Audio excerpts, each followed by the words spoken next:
Price card. இன்றைய தியானம் mark 13:18 முதல் 27 வரை. நீங்கள் ஓடிப்போவது மாரி காலத்திலே சம்பவியாதபடிக்கு வேண்டிக் கொள்ளுங்கள்.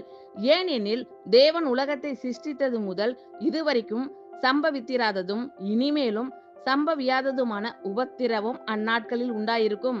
கர்த்தர் அந்நாட்களை குறைத்திராவிட்டால் ஒருவனாகிலும் தப்பி போவதில்லை.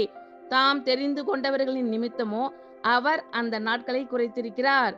அப்பொழுது இதோ கிறிஸ்து இங்கே இருக்கிறார், அதோ அங்கே இருக்கிறார் என்று எவனாகிலும் சொன்னால் நம்பாதேயுங்கள்.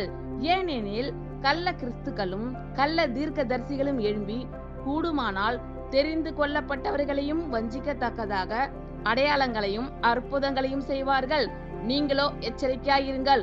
இதோ எல்லாவற்றையும் முன்னதாக உங்களுக்கு அறிவித்திருக்கிறேன். அந்நாட்களிலே அந்த உபத்திரவத்திற்கு பின்பு சூரியன் அந்தகாரப்படும், சந்திரன் ஒளியை கொடாதிருக்கும், வானத்தின் நட்சத்திரங்கள் விழும், வானங்களில் உள்ள சத்துவங்களும் அசைக்கப்படும். அப்பொழுது மனுஷகுமாரன் மிகுந்த வல்லமையோடும் மகிமையோடும் மேகங்களின் மேல் வருகிறதை காண்பார்கள்.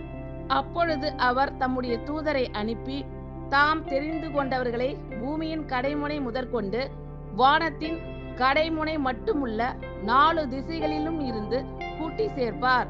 ஆமென். Thank you Lord.